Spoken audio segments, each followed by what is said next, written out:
Happy Saturday, everyone. Hopefully you all are having a wonderful early morning weekend. It is 10:28 a.m. I just downed a nice large cup of coffee, so I'm all revved up for today's episode. If you enjoy my content, definitely smash the like button. Sorry about that, some word salad. Smash the like button and also subscribe if you want to continue to see my videos. If you are a fintech, SoFi bull, semi AMD bull, this video is primarily going to be all about AMD. Also some software as well too. And you want to know what? I'll probably talk about SoFi as well too in this video. So we're going to cover primarily semis, SaaS, and then a little bit of SoFi. But yeah, I mean, hey, if you've been following this YouTube channel, which is relatively new, my main YouTube channel is much larger and I have not advertised this one just yet. So help me out and smash the like button and subscribe button if you want to continue to see my content and also watch this channel very much grow, because the stock market right now is in a place where nobody wants it. It's like the elephant in the room that just keeps getting larger and keeps pushing people around. The stock market is not something very luxurious to be talking about right now, unless you are a very well-rounded, disciplined investor and also trader. And if you are disciplined, well then this is a yearly, or it very well could be a generational buying opportunity. What does it mean by a generational buying opportunity? Well, what that essentially means is that every so often, you essentially have time periods when stocks very much just sell off like crazy. And they are phenomenal stocks, okay? Prime example was around 2013. Apple is a really big one. Warren Buffett actually stepped in and actually went pretty much a very... I'm pretty sure Berkshire Hathaway's largest position is actually still Apple, believe it or not. But 2013, it was either 2013 or 14. I was not in the stock market during that period. I got into the market during Rona, April of 2020. So I've been in the market not as long as some people, but definitely longer than some people just getting in. Because I know that a lot of people really got in the market when President Trump got reelected almost 2 years ago. And a quick just tip for anyone out there, especially anybody new to the market, you do not want to play politics when it comes to buying stocks. If your guy is a Republican, well, guess what? The market last year had a lot of pain. And sure, I mean, the S&P finished very much in the green, but this year was supposed to be another green year. Now, we're not over with 2026 just yet, but the whole point is that people lost their minds that got into the market when Trump pretty much got elected, because they were buying stocks at all-time highs. I was buying stock all throughout 2024 when nobody wanted stocks. And then I was selling stock when President Trump got reelected. And then around February of last year, I started to buy stocks again. And then during the summertime, when stocks were at all-time highs, I started to sell out of a lot of trade positions. So playing politics is not good, in my opinion. I actually played politics many, many, many years ago, back in 2008. I'm 37 years old. 2008, I was 18, 19 years old. And I remember Obama pretty much gave a big speech saying, hey, we're entering a new secular bull market, and this bull market is going to be dominated by very much tech-driven companies. And I honestly just really shrugged it off. There was just so much negativity back then. And I said, you want to know what? Now is not, a good time to be in the market. I was dead wrong. Imagine if I invested in the market back and do that like... Oh my Lord, like, I would be looking at Facebook, not Meta, Facebook, at such cheap numbers. I would be getting into Tesla. Yeah, I would be one of those crazy people that was actually buying Tesla when it was like nobody wanted it. Reminds me a little bit of SoFi. But the whole point is that when stocks are not popular, that is when you gotta understand the difference between the stock price and the management team. If you're choosing phenomenal management teams, you really got nothing to worry. Now, is there risk across the board? Of course there is risk across the board. Okay, anything you do in life has risk. You leaving your house, you could die in potentially over 1,000 different ways. Are you not going to leave your friggin' house? Are you going to be a scared pussy the entire rest of your life? Hell no. You're never going to do anything. Risk is every single thing you do. Calculated risk. Looking both ways before crossing a street when you're either going out on a run, on a jog, on a hike, on a walk. Okay, that's calculated risk. Hey, I'm looking both ways. There's no cars coming. I'm going to cross a busy street or a road or a highway, whatever, right? Not looking both ways and just going forward. That is called hopium. You hope there's going to be no cars coming. Hopium is dangerous. Every time that I've had hopium in this market, I've gotten my ass kicked refusively. 2023, I got my bum handed to me because I went in very much with hopium. Hopium is very different than taking calculated risk, and it's something that a lot of people really don't get. But right now, we are going close to earnings season again. And I'm invested. I do have trade positions as well. And I mean, I'm in companies that are going to be putting up great numbers. This year is such a disconnect.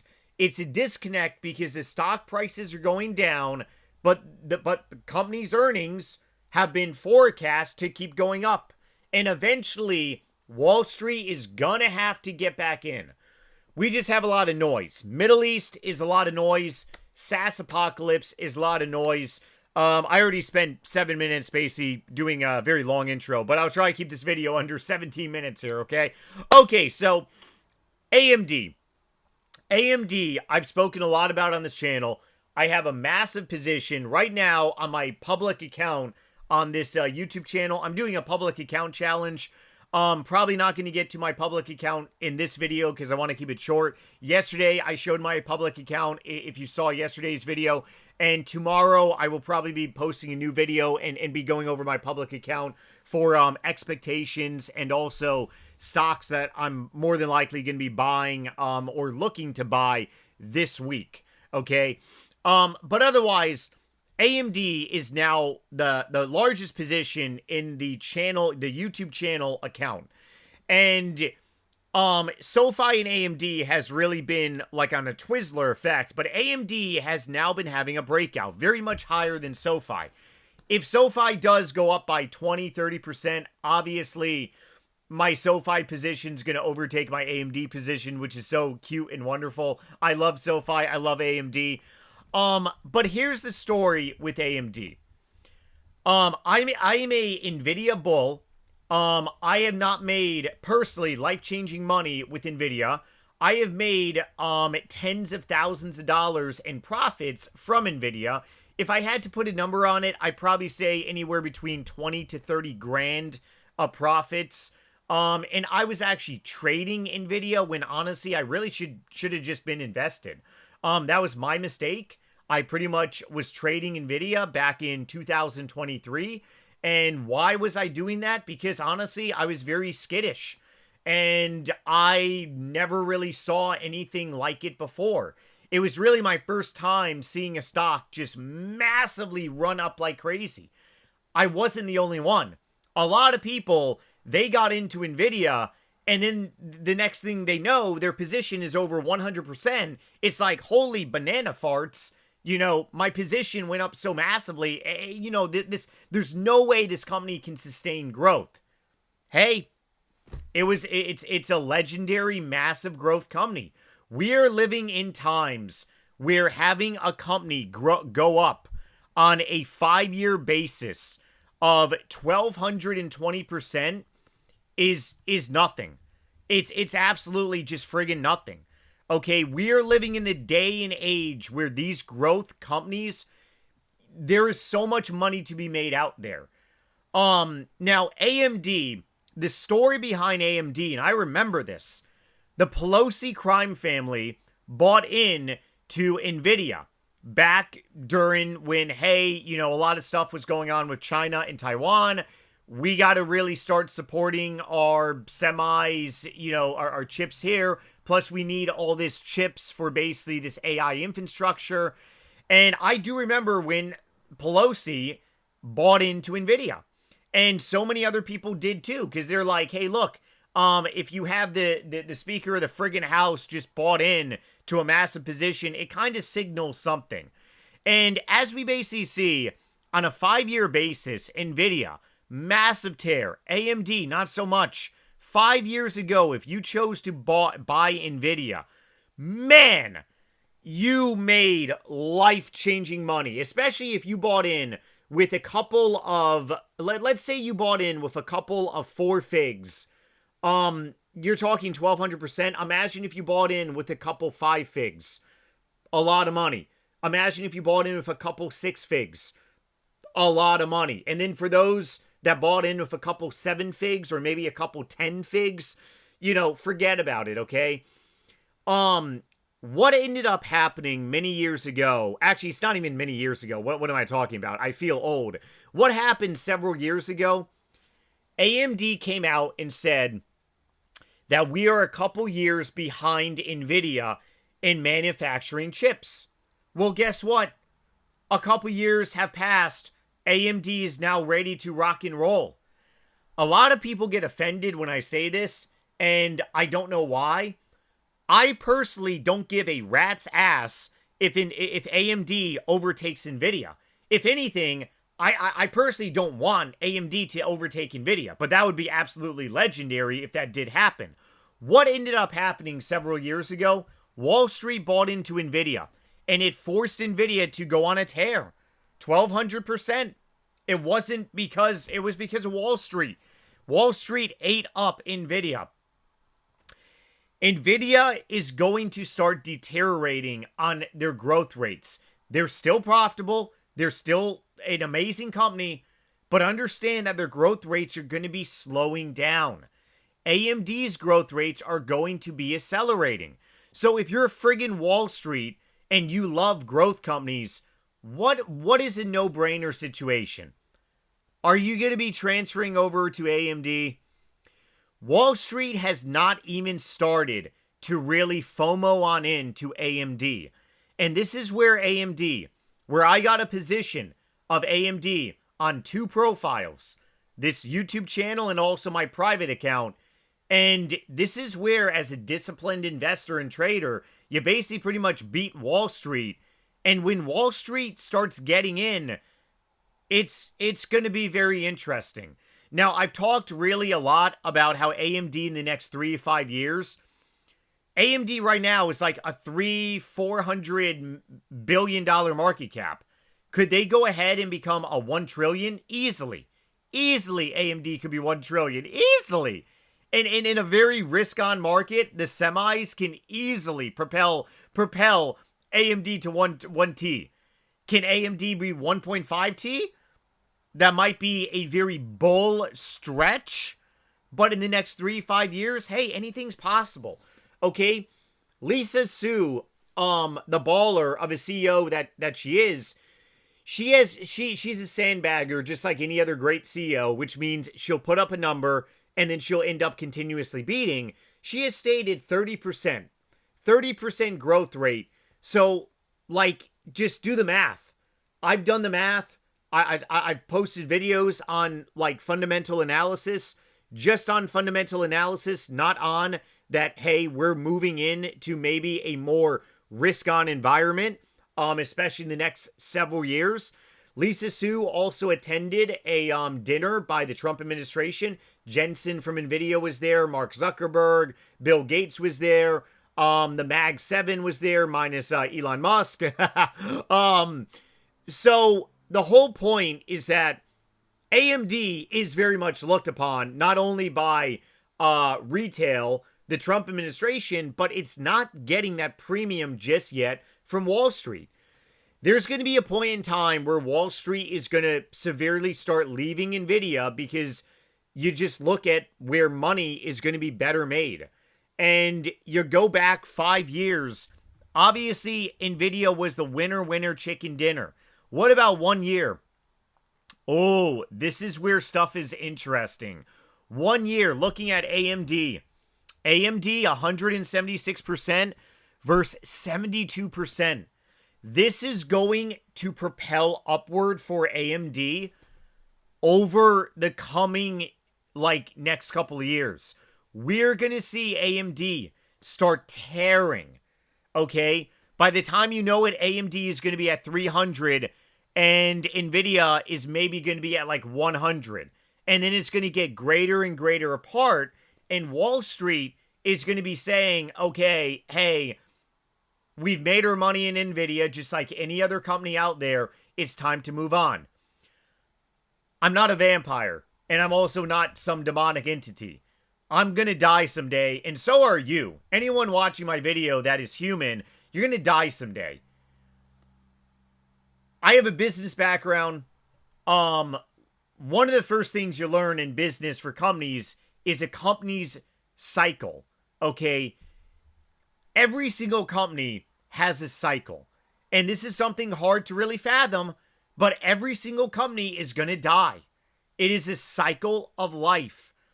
Jeff Bezos has stated, not AMD, Amazon is going to die someday. It happens, okay? It happens. Companies die. Companies go on a massive growth cycle, then they become a value play, and then eventually they either start heading towards bankruptcy, or maybe they get acquired by a different, business, and they just fade into oblivion. A prime example is Macy's, okay? Macy's has a lot of sentimental value because of the brand and the brand loyalty. I remember over a decade ago, Macy's was reaching bankruptcy. Now, they've turned themselves around as a company. But there was a lot of talk about Macy's being acquired and Macy's just being absorbed, and the name Macy's is going to be there. For all we know, Apple someday could go bankrupt because maybe in the future, you're going to have a cell phone implanted in your brain. I will never be doing that demonic Mark of the Beast bullcrap. I personally don't believe in computer stuff going in my brain. If you disagree with me and you want to put a computer chip in your brain, by all means, you do you. That's definitely not for me. But imagine if cell phones really goes away someday. Okay, imagine if maybe 2-3 generations from now, cell phones are obsolete. What is Apple going to turn into? Well, Apple is either going to be bankrupt, or maybe Apple is going to be becoming the brain cell phones. Who knows? But the chances of Apple being around forever is not drastically high. Its companies go on a growth cycle. I'm not saying NVIDIA is going to go bankrupt. Please don't get that. I'm spreading the truth. And the truth of the matter is that you have companies that literally go on rapid growth cycles, and then essentially they fade off. But understand that there is so much money to be made by catching that growth cycle. And AMD right now is looking at a growth cycle. It is amazing. Yes, this video is definitely over 17 minutes. I'm sorry. I respect you guys' time so much, but a lot of stuff is really here to be said. Okay, so SaaS. SaaS apocalypse on a 1-year basis. You got Microsoft down at 2%. You may think that's not bad for a 1-year basis. Okay, sure. Look at all the other companies. CRM, Salesforce, Adobe, ServiceNow, 47, 35, 35 for Adobe and CRM. Go back to 6 months. Ooh, yeah, 6 months. Ooh, 6 months is not good. Let's maybe only look at 1 year, but hey, 6 months speaks the truth. So 6 months, Microsoft down 28%, CRM 33, Adobe 35, ServiceNow 50% obliterated. 3 months, it's actually starting to look a little better. Obviously, Microsoft very much recovering a little bit. 5% on a big dog. 5% is a good start. Adobe 31, CRM 36. Yeah, CRM is actually going down even more. So CRM is actually continuously going down. Adobe is showing a little bit of life. ServiceNow 54. ServiceNow is somewhat recovering. 1 year basis, very, very much beaten down. You look at a 5 year though, 5 year Adobe is taking the bag. I mean, 5 years, Adobe's down 57%. That's unreal. CRM, 28, ServiceNow, 25, Microsoft is up 45%. Now, you can say, well, the win-win chicken dinner for 5 years could have very well been Microsoft. Sure, your long-term position would be up still on a 5 year basis. But you got to remember that the chances of someone continuously buying shares in the last 5 years probably is very much great. Microsoft is definitely leading how these companies trade. And the SaaS apocalypse is still here. A 3-month basis, we're not showing any signs of a recovery from software. So software right now is very much separate. And the reason why I'm showing this is because in the near future, if this continues for software, I mean, I'm a software bull. I use Adobe products every single day. I don't, to be honest, I've never really used ServiceNow, Salesforce at all because I just don't operate that style of business, but I know all about them. And I mean, it's like, if software is going to continue to be trading at this is what I'm talking about, a generational buying opportunity where you have pretty much a cycle where a company is just like their stock is just continuously going down like Apple was over 10 years ago, and Warren Buffett bought in and he shocked a lot of people. It's very true, but I mean, this could, Wall Street could very much be right and Wall Street could very much be wrong. Wall Street is looking at these companies and saying AI is going to be a disruptor to them. I think AI is going to propel these companies even further. Only time is really going to tell, but for me, I'm okay with having exposure to these companies. Last but not least, SoFi here. Pretty much SoFi. What did we do for SoFi pretty much yesterday? SoFi is very much in a stagnated place. And the reason why SoFi is in a stagnated place is because of government data. And government data right now is just not making any sense. We're getting government data saying one thing, then we're getting government data saying another thing, and then we have temporary inflation, and then also we have a new Fed governor coming in that could very well give us maybe a tiny little rate cut. I mean, the new Fed governor may come in and say, hey, let's just go ahead and give like a, we're just going to cut by a quarter, basis point, which is nothing more than a joke. That's really what it comes down to. Cutting by like half a basis or even like higher to like 0.75% that's going to actually be felt very much differently with sentiment and everything. But coming in to basically just give like a service, cut in a way, saying, hey, we're making some changes in the Federal Reserve. Yeah, we're just going to throw the market, a quarter basis point cut. The market is just all over the place. So, SoFi, I'm going to continue to be buying shares because one, this stock is just beaten down on such a technical analysis basis, not fundamental. The company is producing earnings up into the right, up into the right, up into the right, up into the right. Okay,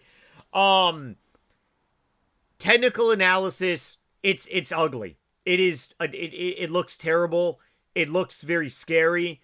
If you bought SoFi in the high 20s. Which I was talking about months ago, that you should not be buying SoFi in the high 20s. I started to rebuy SoFi when it broke $25. And the thing about it is that you have to look at SoFi from a overvalued standpoint on a technical analysis basis and also a PE fundamental analysis basis. Right now, SoFi is just trading very cheap. Anthony Noto has stated that this is a fintech company and it should be trading rich. But market conditions and everything else, it's going to be beaten. So I'm going to wrap up today's episode. Sorry I went over the 17 limit. If you do enjoy my content, definitely subscribe here. I keep things real. I'm not some big Wall Streeter. I'm a retail small fish in a big pond, but I've been around the block long enough and I've made a tremendous amount of life-changing money in the market by pretty much buying the fear as a long-term investor in companies, buying the fear, buying the blood, buy the dip, pick up discounted shares for the future. When I trade companies, I buy the fear, buy the blood, buy the dip, and I sell the rip. Pretty simple terminology.